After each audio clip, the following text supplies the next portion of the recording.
Hi and welcome to the latest trending tech podcast brought to you by the team at IoT-Now.com, VanillaPlus.com and The Evolving Enterprise, which you'll find at theee.ai. My name's Jeremy Cowan. I'm editorial director and co-founder of these tech sites. And it's great to have you with us. Today's pod is just a little bit different because it begins the handover of a number of tasks from me to my good friend Jim Morrish of the digital transformation analysts, Transforma Insights. And by an amazing coincidence or superior planning, you work it out, Jim is our guest today. Jim, welcome. Thanks, Jeremy. It's good to be here. Great. Good to have you. There's two things I want to discuss with you today of widely varying importance to the comms market, Jim. First things first, I wanted to get a heads up on what you think we can expect to see this year at Mobile World Congress, the annual Barcelona bun fight, which runs from, I think, February 27th to March the 2nd. What are you expecting to see there, Jim? Well, there's going to be a lot of change, and it is an annual bun fight, as you say, but it's been missing for a couple of years. It was cancelled for a couple of years, and it was a bit low key last year. And I think this is a reflection of a wider factor to be considered in the industry. We've had a few years where things have been quite quiet. People have been locked down. People haven't been traveling, and there's been quite a lot of technological development. The software's development has developed, the tools have developed, but the business propositions leveraging these new tools haven't developed quite so quickly. So there's a bit of a COVID backlog to catch up on. So I'm expecting a lot of change. Underlying that, I think there's one key theme in there. There's going to be a lot of migration to software. There's going to be a lot of stories about services rather than assets. There's going to be a lot of talk about 5G, which is really beginning to gain traction now, both in public networks and private networks, and specifically in IoT. I think there's going to be more of a focus on monetization and tangible opportunities. Of course, the economic situation factors into this, but I think that the IoT industry as a whole is reaching a level of evolution where people want to see the money, they want to see the results. So it's about consolidation and delivering on real business rather than blue sky thinking about potential. And as I say, the economic situation factors into that. So there's going to be a lot of innovation and some very real and tangible messages, I think, coming out. Do you think there's any impact from the war in Europe? I do. Certainly that conflict has accelerated a number of aspects of IoT and technology deployment overall, and that's something which also happened during coronavirus. So there is more of a focus on moving things away from people doing those tasks and automating tasks because they are less dependent on people being present in a location. Specifically, as a result of the conflicts in Europe, there's a lot more focus now on the use of hydrocarbon fuels, on transition to renewables, and also on just running operations more efficiently. So, control of smart buildings, managing power consumption, etc. So there's been quite a lot of acceleration there of certain aspects of the market. Some aspects of the market will have taken a hit just because there's a downturn in the economic situation. People potentially not prepared to invest so much, but many of those IoT solutions which are delivered to enable efficiency and cost reduction, and those two things tend to go hand in hand with reducing resource consumption. They've taken a bit of a bump. There's a bit of acceleration there. Mm.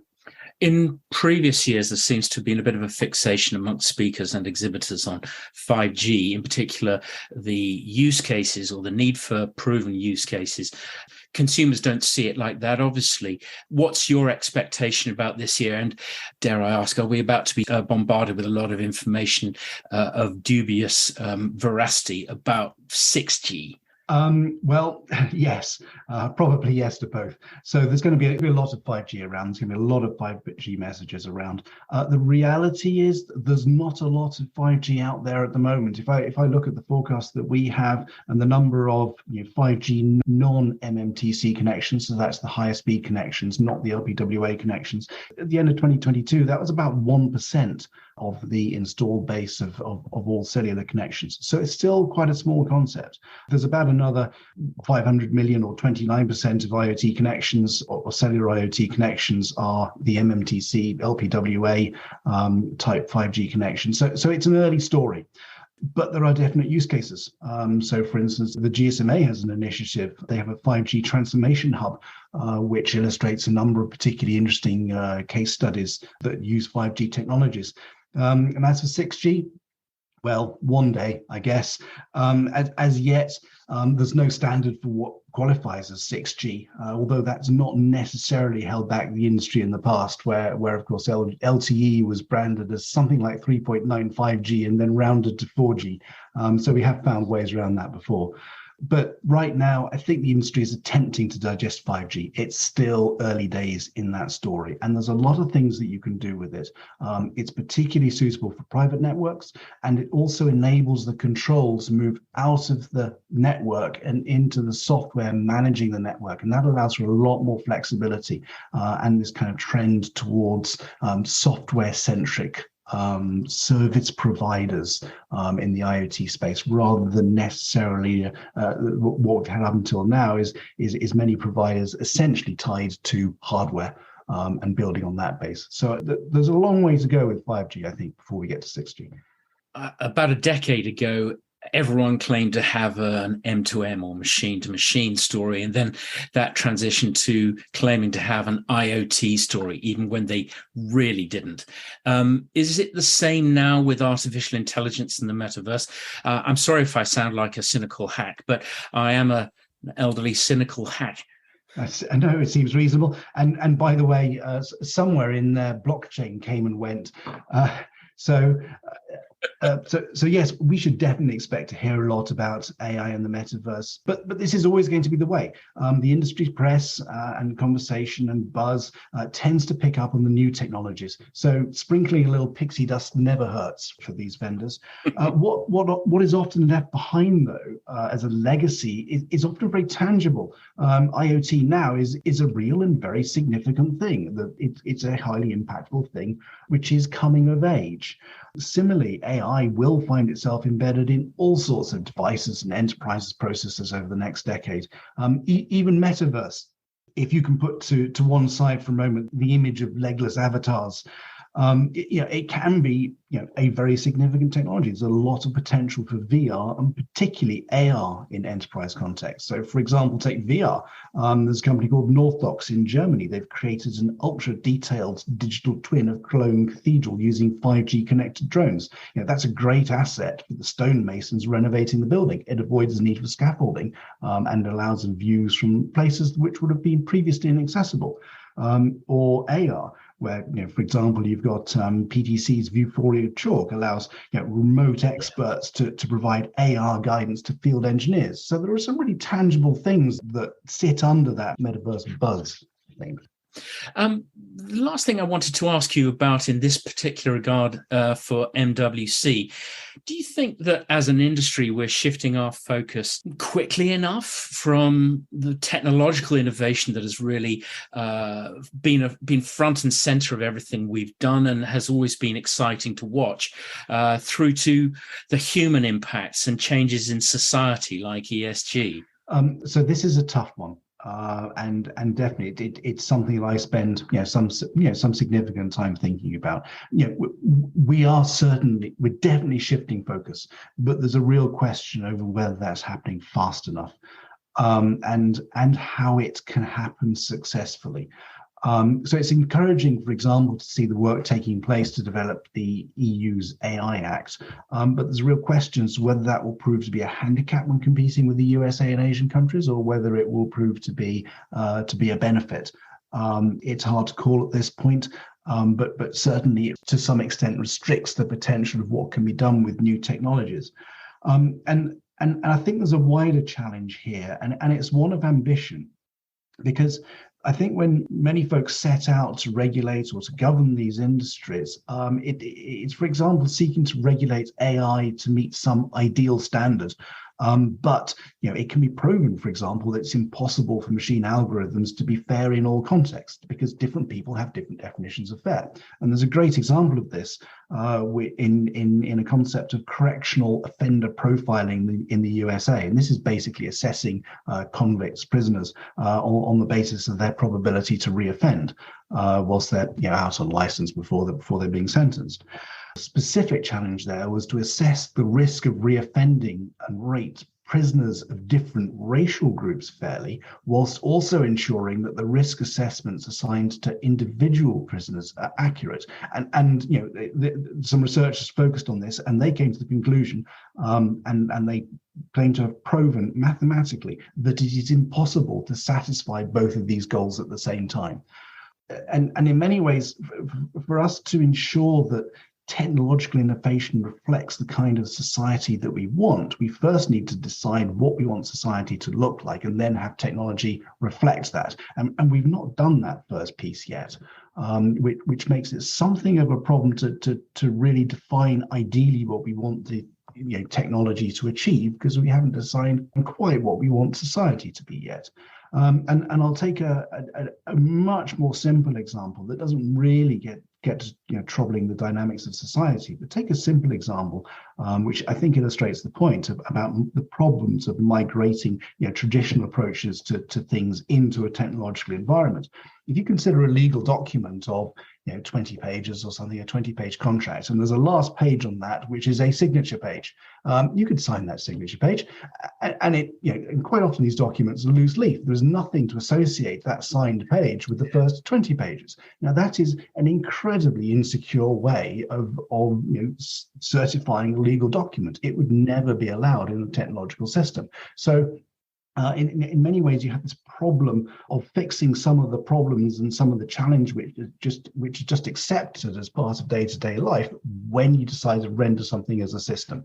And that is one of the significant challenges which underlies this consideration that we need to the way that we regulate technology to ensure it's consistent with what we want to achieve with society. Well, I think that's fascinating.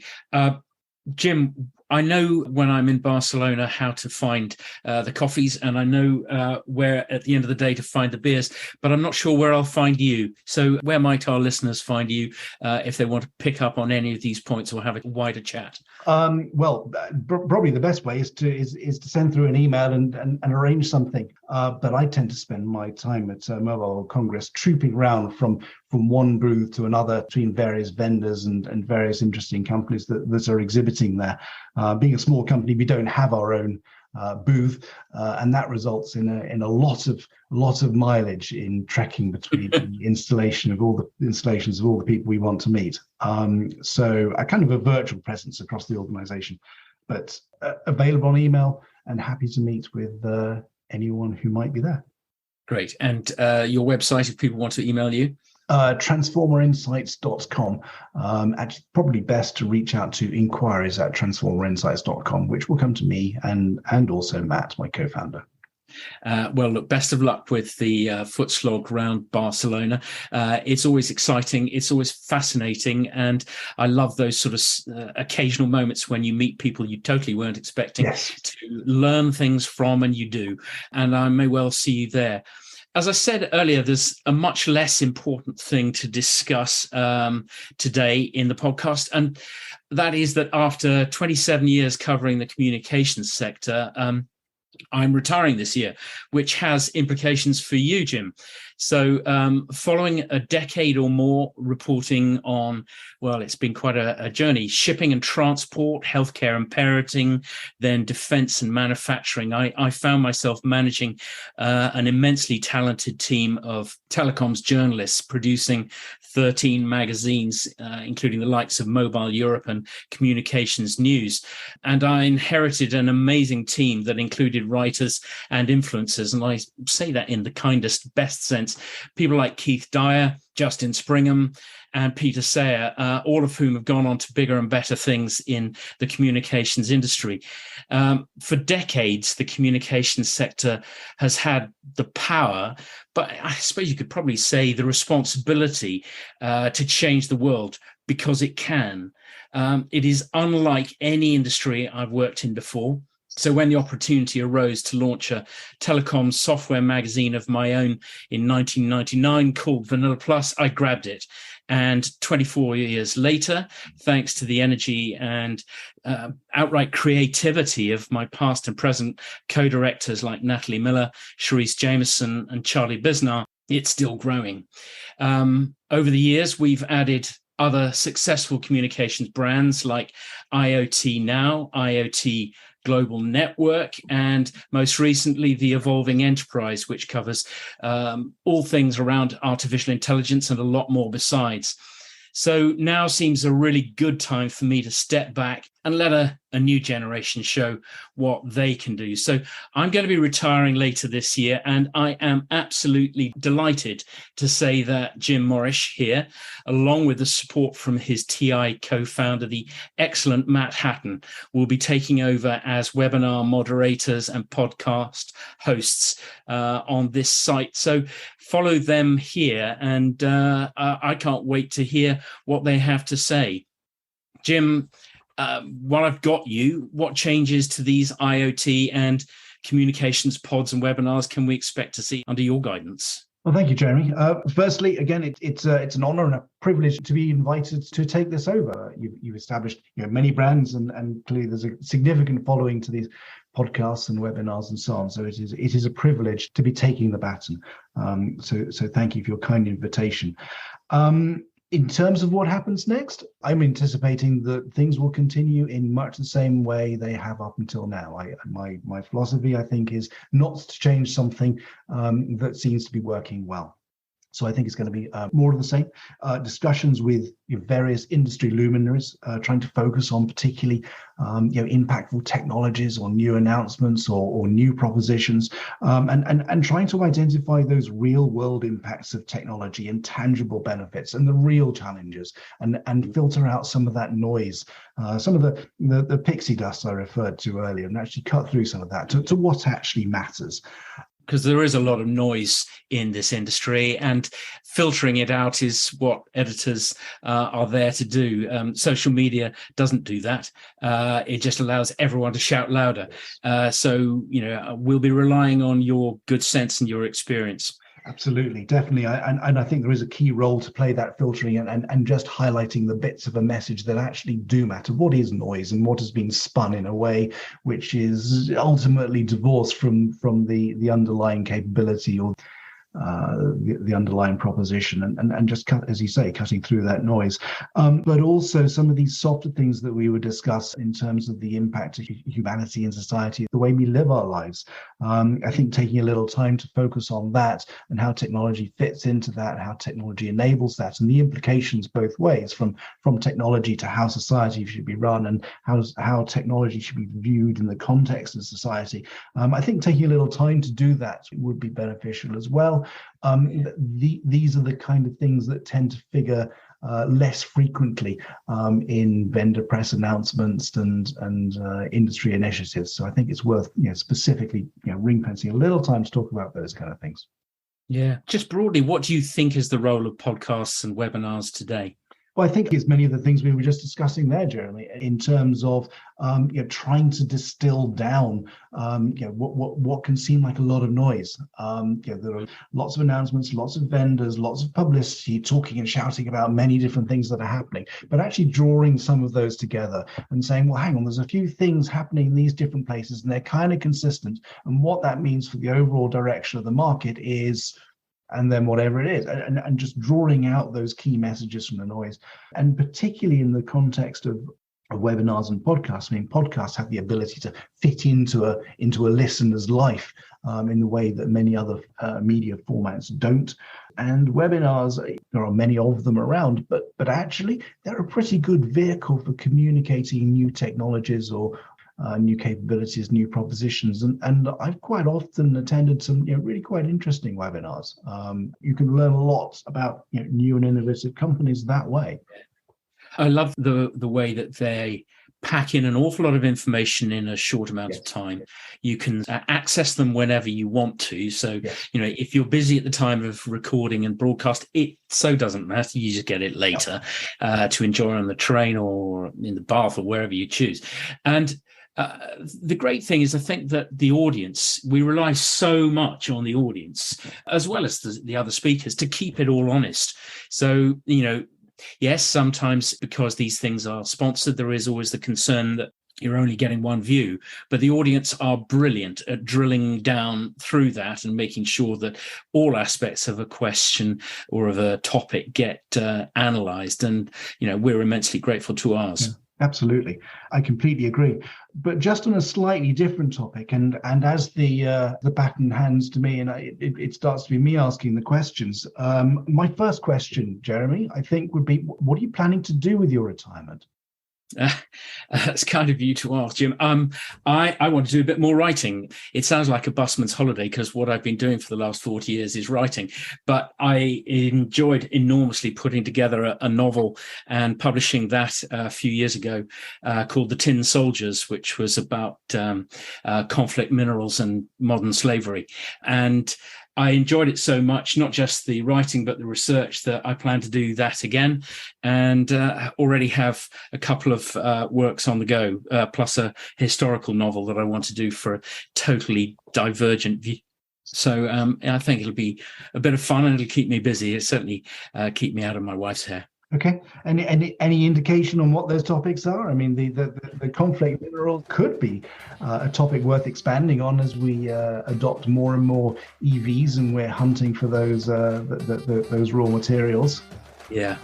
The first book that I have in mind is a historical novel, which is about the last days of Caravaggio and his death, because there's an aspect of it that I don't think has been well explored. But perhaps more related to the conflict minerals, the second book that I want to do is looking at other materials that are exported and mishandled. And I can't go into too much detail at the moment, but it will be very topical because it's in the news right now, and I intend to get on with it as fast as I can. So watch out for something by J.J. Cowan. Absolutely. We'll invite you back to talk about that. I agree that that's a very, very topical subject. Thank you. So I think on that note, and thank you for your kind interest, you can count on me as a listener for where we're going next with this podcast. And I know you and Matt will just bring an enviable depth of analysis and experience to this, as well as some, I'm sure, very interesting contacts. I really can't think of a safer couple of pairs of hands.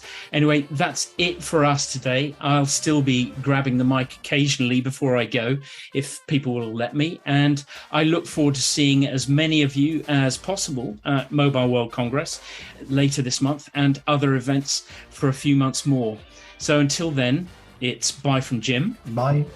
And it's bye from me. Bye for now.